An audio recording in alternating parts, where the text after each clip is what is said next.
Welcome to Channel 17, the Town of Colonie Government Channel.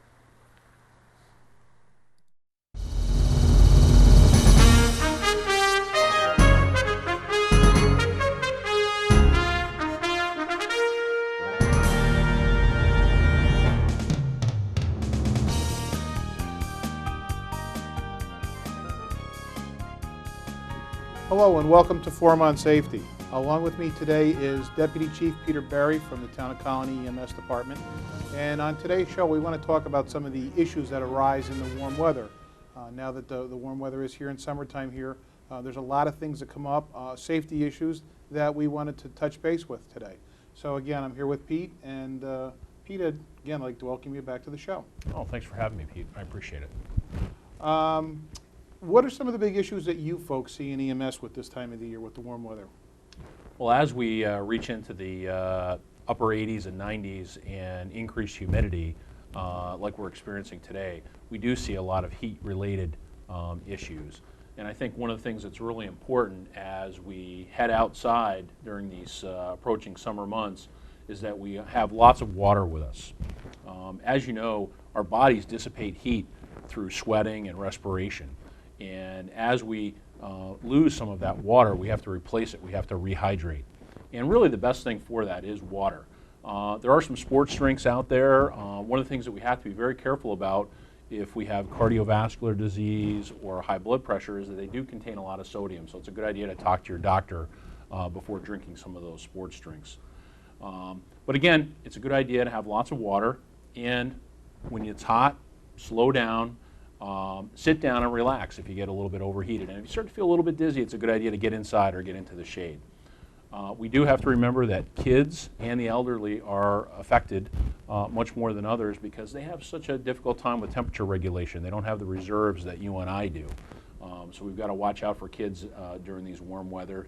And I also wanted to touch a little bit on animal safety. It's really hot out there for your animals. If you're driving around in your car and you've got to park someplace quickly, it's really a good idea not to leave your animals or your children in your car. Yeah, unfortunately, we hear that quite a bit, especially if you listen to the radio at all.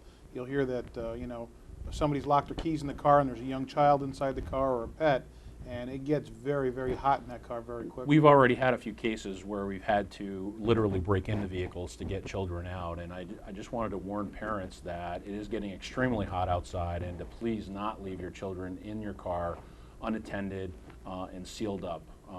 And don't forget your pets. They don't belong in the car either. And people think that, well, I'm just going to run into the store for just a second. The heat builds up in these vehicles extremely quickly, especially the darker colored vehicles. It does, absolutely, and it's a great danger. I know there's lots of other outdoor cases that the fire service runs into, especially during these high heat and humidity seasons. Talk a little bit about the fire dangers that we have. Well, obviously, again, as the weather warms up, things dry out. Our potential for brush fires is very great. Even simple things like vehicles parked at intersections or waiting at the mall to pull out. People throw their cigarette butt out, it lands into the mulch, and they drive off when the light turns green. 15 minutes later, the mulch is now on fire and we have an incident. So again, with this time of year, kind of keep that kind of stuff in mind, that a carelessly thrown cigarette could lead to some trouble pretty quickly. Some of the other problems that we run into this time of the year is barbecues. Everybody loves to barbecue, myself included. Yep. Oh yeah. But we have problem after problem after problem. I brought a few things along with me today. And what have you got here? This is the burner out of a barbecue, and it's doing what it's supposed to do. It's a little rusted, but it's still in pretty good shape. What I would encourage folks to do is every year before they use their barbecue, take a look down underneath. These are called the Venturi Tubes, and these feed down into the regulators. The propane gas comes up through the regulator, through the Venturi tube, and it'll eventually come out into the burners. But what we constantly see are, this is a great place for spiders and moths to get up inside of here. Once a web gets built up inside these Venturi tubes, or a moth or something else crawls up there, it blocks the tube so it doesn't function properly. You turn the propane on like you're going to barbecue and you light it. Some propane is going to get through into the burner, so it will light, but you're also going to have propane leaking out of these things. And at this point, you're going to end up having a fire. Does not take very long or a very lot of propane for that to leak out for you to end up actually having a fire and for these things to take off. And now your barbecue's on fire. This is also in the area where your tank is located and the propane hose is coming up. So in a very short amount of time, you can have a pretty good fire inside of your barbecue. I bet if you have this close to your house too, that can be an incredible danger to your house. Absolutely, and the photos that I'm putting up on the screen now, if you look at the first one, you can see the amount of damage. These folks had a barbecue at their house. It was right up against the back of the house. You know, it's convenient in the bad weather. If it's raining, all you got to do is pop out. But on the flip side, if you have an issue, it's not going to take long for you to have a severe amount of damage. And unfortunately, these folks had the same thing I'm talking about. This Venturi tube was clogged up. It leaked out gas, it took off, and then they got the entire barbecue burning. And if you look at that second photograph, you can see where the fire has run right up the back of the house. The vinyl siding burned very quickly. It got up into the eaves of the house and up into the wooden roof trusses. And within a matter of minutes, these folks lost their home. And there was a severe amount of damage from something as simple as a barbecue. You're going to use them? Move them away from the house. They should be a minimum of 10 feet away from any opening, such as sliding glass doors like you could see in the photograph, windows, basement windows, any opening to the house or any source of ignition, air conditioner, the exhaust vent from a kitchen stove if you have one of those. So get this thing away from the house. I know you got to take a couple of extra steps to get to the barbecue, but at least if something happens, it's far enough away from the house that hopefully it won't be a problem. I also brought this little gem along with us. This is a smaller tank. I believe they're 2.5 pounders that people have for portable little propane cookers. And this one actually happened when we had a power failure and the people had a candle lit. And they decided they were going to try and barbecue something. And as they were screwing the nozzle in, they didn't have it in all the way, and it immediately started to leak out propane gas. It lit from the candle, and it took off. And you can see the result. This thing blew up. Pretty incredible damage. Yeah, it blew up inside the house. Obviously, there was a large fire that was accompanied by this, but this also now becomes a projectile. And this metal is very sharp, and had somebody been very close to this when this thing blew, somebody could have gotten hurt very, very badly with this.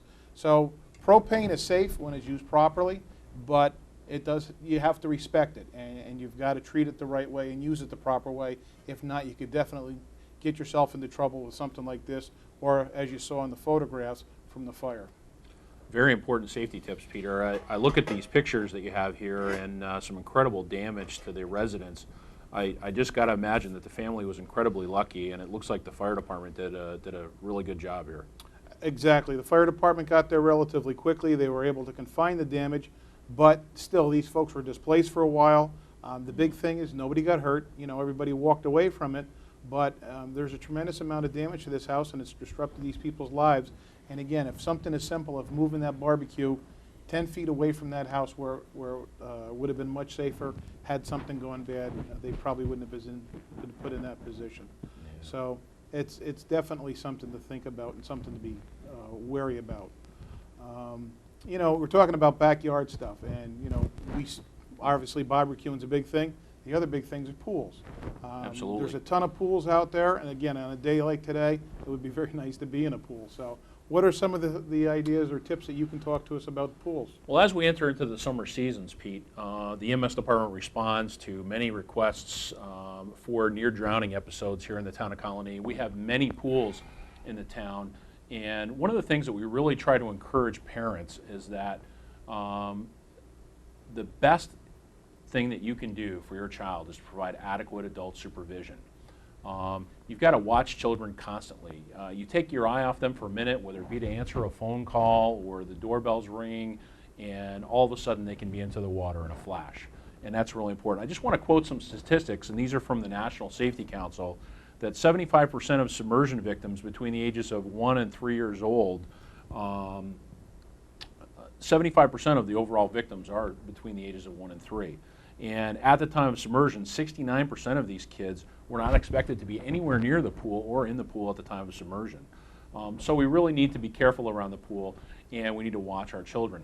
Some of the other things that we can do is really build different layers of security, not only just by putting a fence around our pool, but by putting a lock on the gate, using an alarm system on the gate. They make special pool safety covers that can prevent children from inadvertently falling in the pools as well. And there's really some important safety tips that we can teach our children. The National Safety Council recommends above the age of 3 we should start to get our kids involved in a program where we can educate them and teach them how to swim. It's very, very important. Some very easy safety rules for your kids to remember is to remember the buddy system.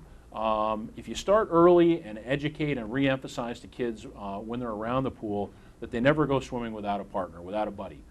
Very, very important. No diving in our pools. A lot of the pools that we see here in Colonie are very shallow, and we do see some diving injuries every year, and we want to teach our kids not to dive in the pools. When you dive in head first, you can make contact with your head. You can cause head and spinal injuries, in particular in our shallow pools here in town. So no diving in head first. You dive in feet first, always is really important. Not to push or jump onto others. Limit the horseplay around your pools. This will also help reduce some of the accidents.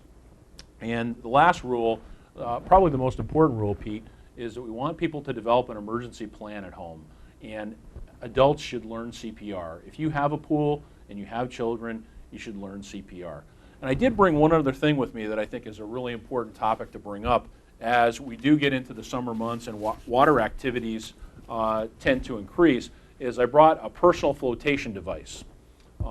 This is a Coast Guard approved personal flotation device, but one of the things that I really wanted to suggest to parents is when you're heading out to the beach, when you're heading out to do water related activities, that you have your children wear a personal flotation device that's approved.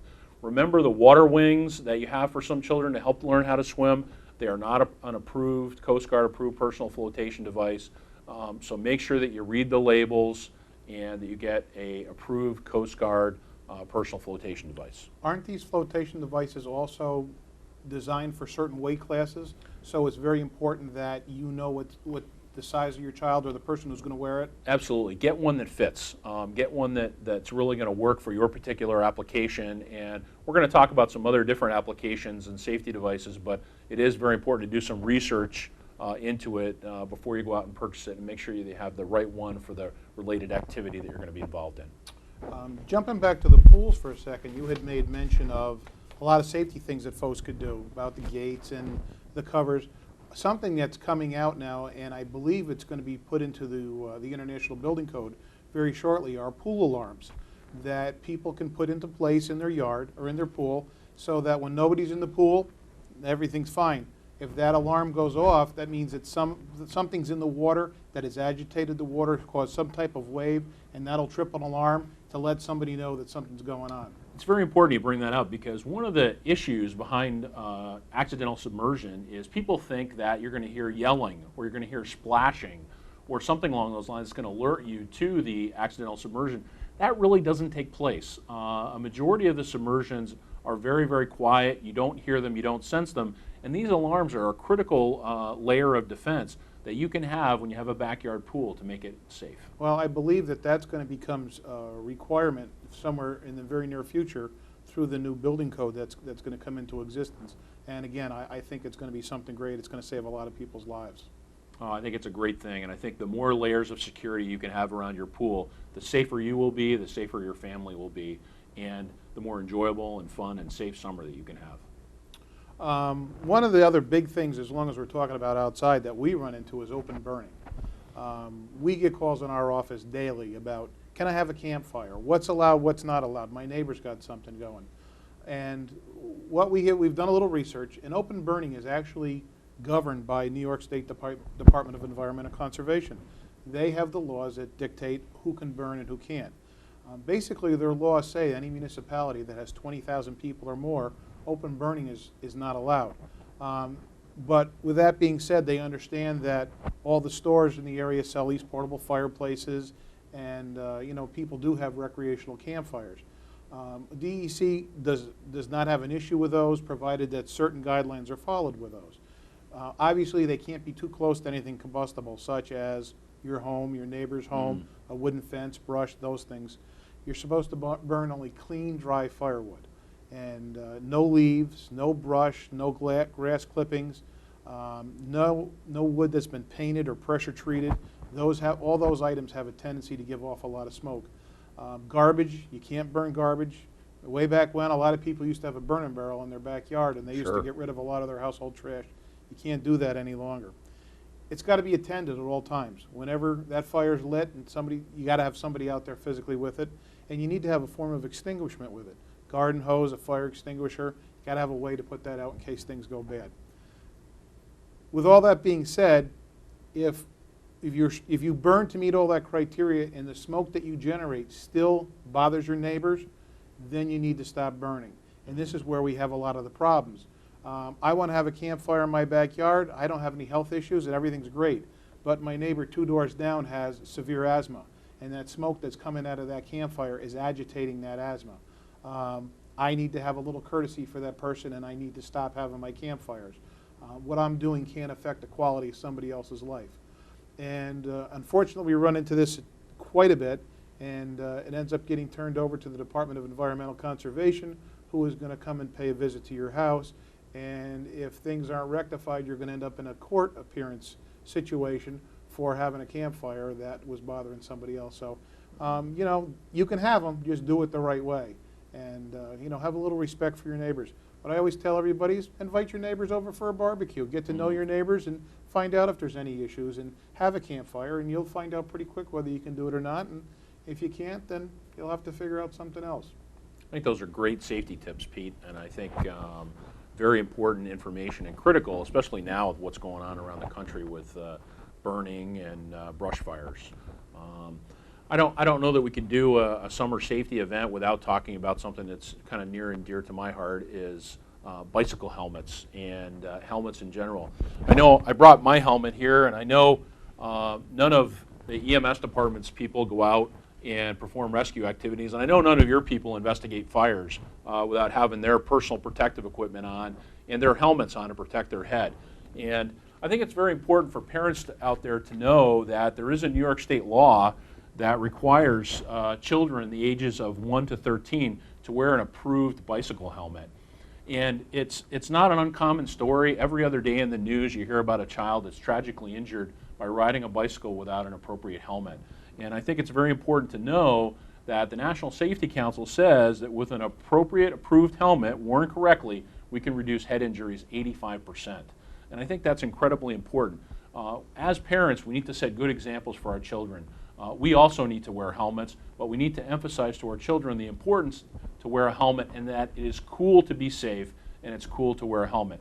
No matter what type of outdoor activity you're involved in, whether it be biking, rollerblading, roller skating, wear the appropriate protective equipment, as Pete and I do on our jobs.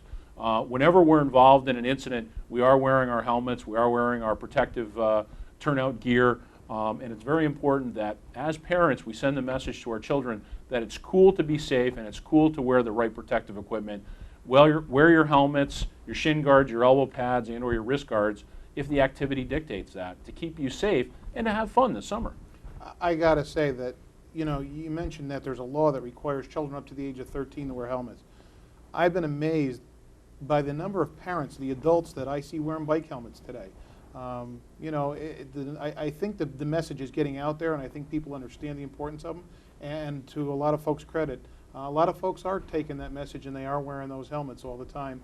And hopefully that's going to make a difference with keeping people from being injured from something as simple as a fall off a bicycle. I think it's critical to have the right gear. The other thing I wanted to really touch on quickly, and I know we're getting close to running out of time, Pete, is that as summer comes and the temperature rises and the humidity increases, one of the things that we really have to pay close attention to is the sun, and the fact that the sun can cause skin cancer and that the UV rays cause damage. And it's very, very important that I brought along some stuff here today that's a sunblock, that we wear an appropriate sunblock.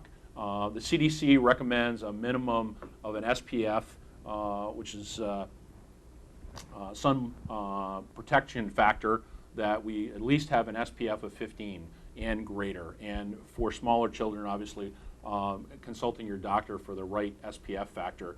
But having appropriate sunblock on to protect yourself from the UV rays, and also wearing appropriate eye sunglasses to protect your eyes from UV damage is extremely important, because we want to avoid any skin cancers. We also want to avoid any very painful sunburns that can occur from lengthy exposure to UV in the sun.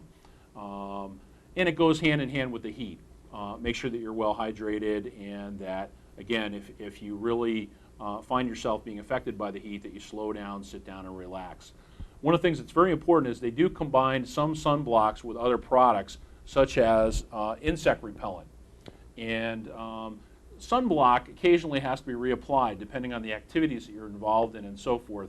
If you have small children and you're using a combined product, you really want to consult your doctor before using that product over and over again, because any insect repellent will have DEET in it, and you're going to want to make sure that you don't provide too much insect repellent on your children as you're applying your sunblock.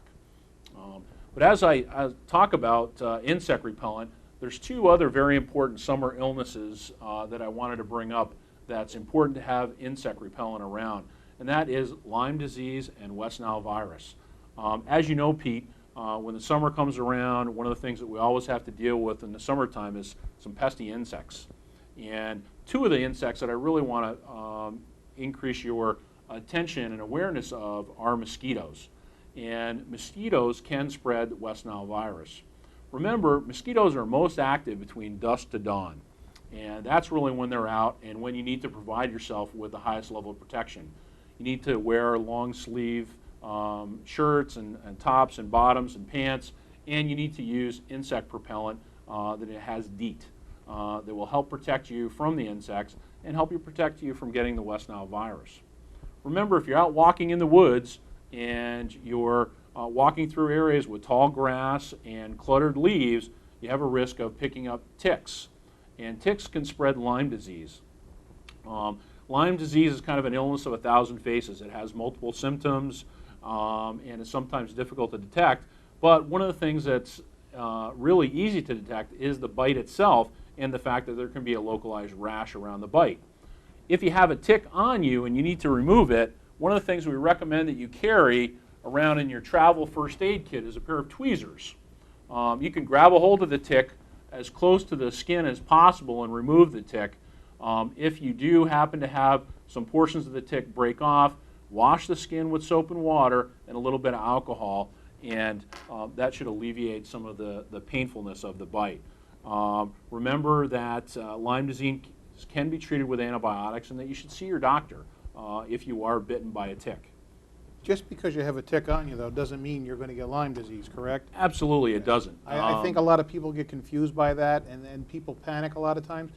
But not all ticks carry Lyme disease, but you never know which tick you have on you. So it's always better to be safe than sorry and have it examined by a physician. Absolutely, and if you're going to go hiking in the woods and you're going to take your family out in the woods, it's always a good idea kind of do the buddy check. When you get back, check yourself over, including checking your pets, and make sure that you don't have any ticks, and that if you do, that you remove them safely, and you monitor the area, and you also monitor your children for signs and symptoms of Lyme disease. Most of the ticks are visible. You don't need anything special. You don't need a magnifying glass. So you can usually tell if you have a tick upon you. And from what I've also understood is, it usually takes a tick 24 hours to be on your body before it'll get itself embedded and start to do damage. So if you're out walking in the woods and you find it, there's a very good chance that that tick is not going to have a chance to do any damage to you and to embed itself in there, and should be pulled off relatively easy with a pair of tweezers. Absolutely, and I think one of the things that is kind of interesting, and I was on the CDC's website, is they have a little acronym that's on there. It's called Fight the Bite, and it says use mosquito repellent, eliminate breeding sites.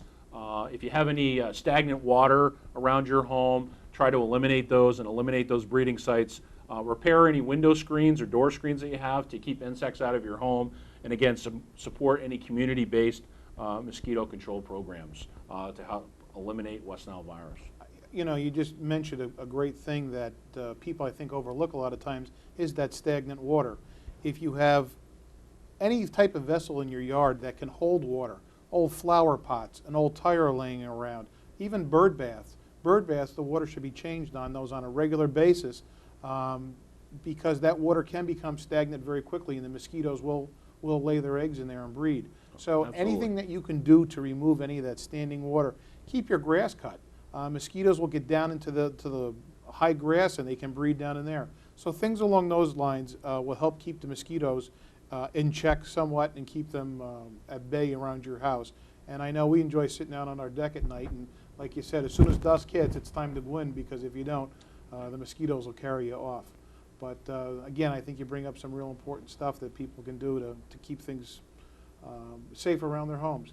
A question about the bug sprays. Is there bug sprays out there, to your knowledge, that don't have DEET in them? And if so, are they as effective as the sprays with the DEET in them? I did some research on the CDC's website, and they really, for West Nile virus and Lyme disease, they recommend using a repellent with DEET, at least a 30% content of DEET. But there are other insect repellents out there that don't have DEET, and it's very important that you read the label carefully from the manufacturer before applying it, and make sure that if you do have a small child, to consult your pediatrician before using a particular product. I know there's even been folks who use, and I don't want to use particularly a product name, but Avon Skin So Soft. That seems to work very well too, and that's been a very good, from what I've heard, a very good deterrent to keep mosquitoes away from you. So there is other alternatives out there for folks who don't want that chemical on them or on their children. Absolutely. I think the plan is really important. One of the things that Pete and I have been talking about in these home safety shows is that you need to have a plan. If you're going in the pool, you're going to be barbecuing in the backyard, you're going to be going out into the woods, you're going to be going out into the sun, is you need to have a safety plan. I think it's really important, whether it's keeping the barbecue away from your home, or it's planning and bringing the appropriate products and safety equipment with you to have fun this summer. That's really important, is have a plan, stay safe, and be safe this summer. Pete, once again, I'd like to thank you for coming in and sharing some of your expertise with us. Again, I think we covered a lot of topics today, brought a tremendous amount of information, and again, I hope folks find this very beneficial.